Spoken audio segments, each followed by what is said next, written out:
What's up, everybody? Welcome to the channel, or welcome back to the channel. This is Ozark Living, and today I get to give you all the tips that you need to know before moving to Lake of the Ozarks. Let's check it out.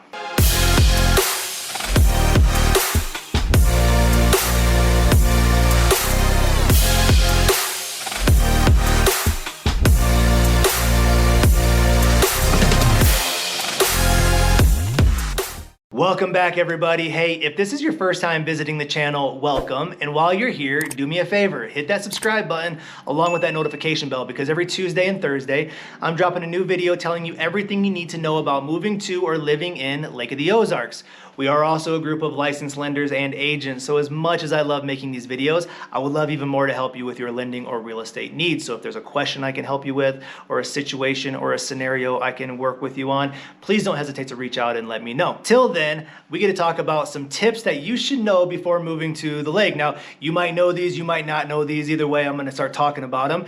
And the first tip that I'm gonna give you when you're thinking about moving down here kind of comes into correlation with the location of the lake. Now, we know where the lake is, right? It's in a rural environment. We know we got Kansas City, we got St. Louis. You go to the middle, you go down in the middle of nowhere, you're gonna find the lake. Now, depending on your home here, if the lake is an investment scenario for you, or maybe this is a second home or a vacation home, and you're driving in from out of state, you're gonna wanna figure out if you're gonna wanna be on the east side or the west side of the lake. So east side versus west side of the lake has nothing to do with pros and cons of living on one of those sides, but it does have to do with traveling around. Now, if you're driving from the east and you're heading towards the lake and your property is on the west side of the lake, you're gonna have to figure out a way to get across the lake. Now, there are only so many bridges that cross the lake. So if you have a 5 or an 8 or a 10-hour drive to get to the lake,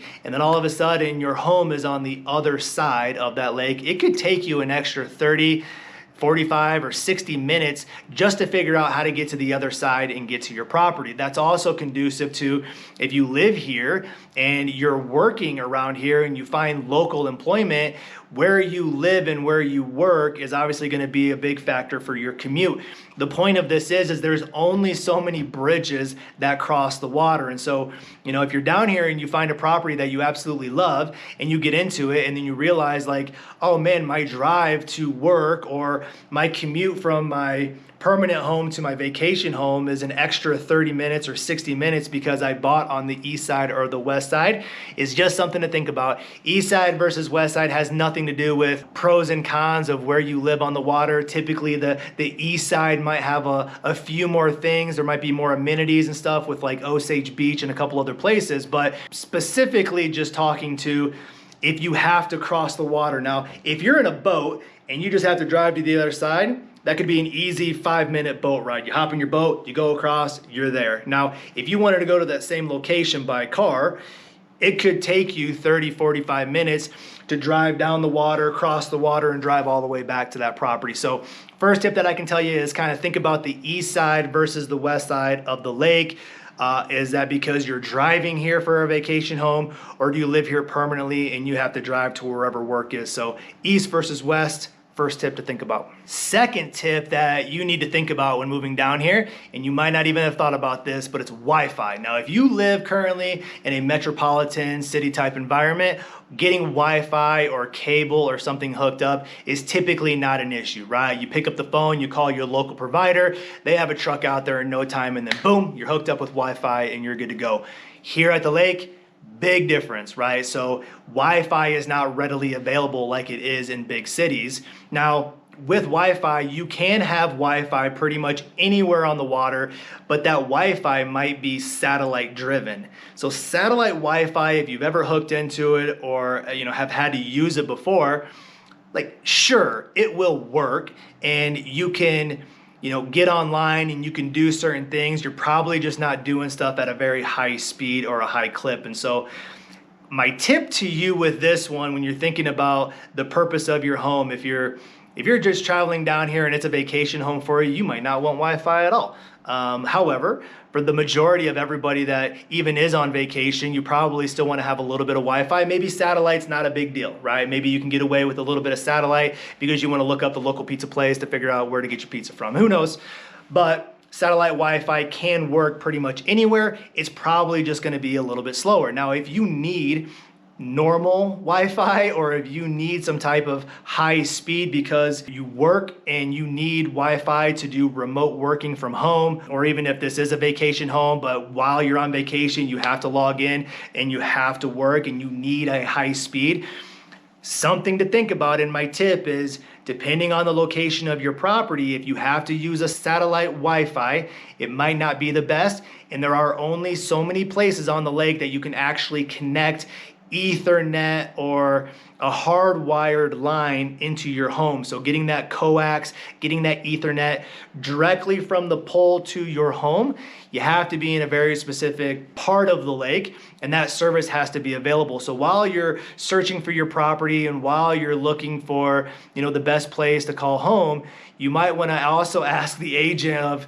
hey, what kind of Wi-Fi is in this community? Or hey, if I go to the east side or the west side, what kind of Wi-Fi availability is there at each location? So again, just something to think about when you're coming down here and you're figuring out east side versus west side, but also, hey, what's the Wi-Fi capabilities? I know the majority of you need your high-speed internet, and if you need high-speed internet, you're gonna wanna uncover whether or not that service is available at that property that you're interested in. The last thing you wanna do is buy that $500,000 property, move in, and then realize you got crappy satellite Wi-Fi. So hey, we can uncover that for you. We can explore those areas. So hey, let's make sure we have the internet that you're looking for. Hey, tip number 3 that I can give you when you're coming down here is just be ready for the roads. These are not your city type roads where everything is in a grid pattern and it's laid out beautifully and it's all well marked and it's easy to get around. Nope, the complete opposite. Remember, rural environment, mountainous area, every road is steep and curvy and sometimes gravel. And if you're traveling around and you get a little queasy going up and down some roads,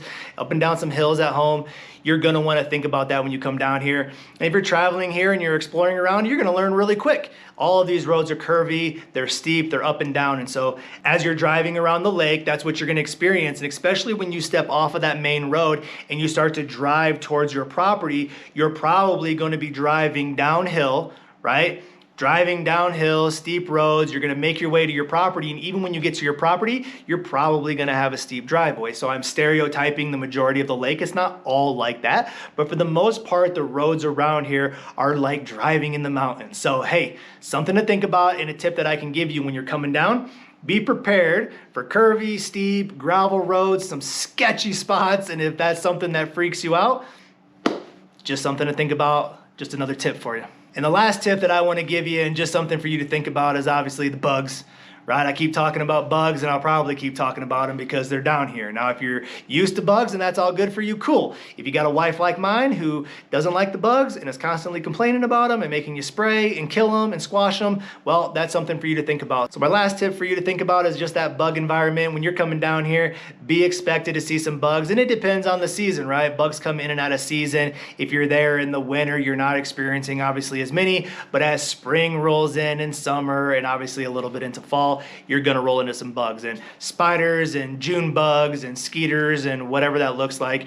Don't be surprised when you come down here and you see a bug or two, okay? So if you live in an environment that doesn't have a lot of that stuff, I promise when you come here, you'll see some bugs. All right, everybody, so hey, those are the tips that I can help you out with. Remember, east side versus west side, that's just in correlation to, are we traveling to the lake for our vacation home?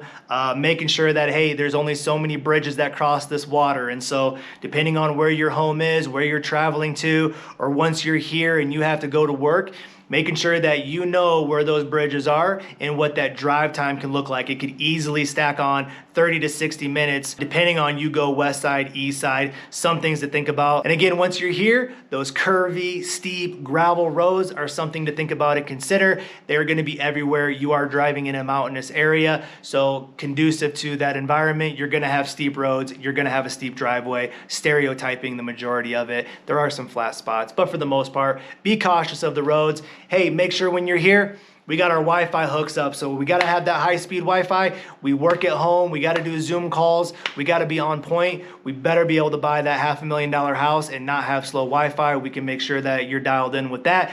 And then watch out for those bugs and those critters. I promise you, you're gonna run into them, but if they're not a big deal, they're not a big deal, because at the end of the day, you live on the most amazing lake. So for skiing and swimming and wakeboarding and surfing and tubing and fishing, remember all of the things that you love about this lake is why you're going to live here. And so remember, if there's anything that we can do to help you out, we are licensed lenders and agents. I love making the videos. I would love more to help you with your lending or real estate needs. So one more time, that number popping up below. I am the guy who answers the phone calls, the text messages, and the email. So if there's a situation you need help with, or a scenario or a question I can answer for you, please don't hesitate to reach out and let me know. Till the next video, have a great week. See you later. Bye.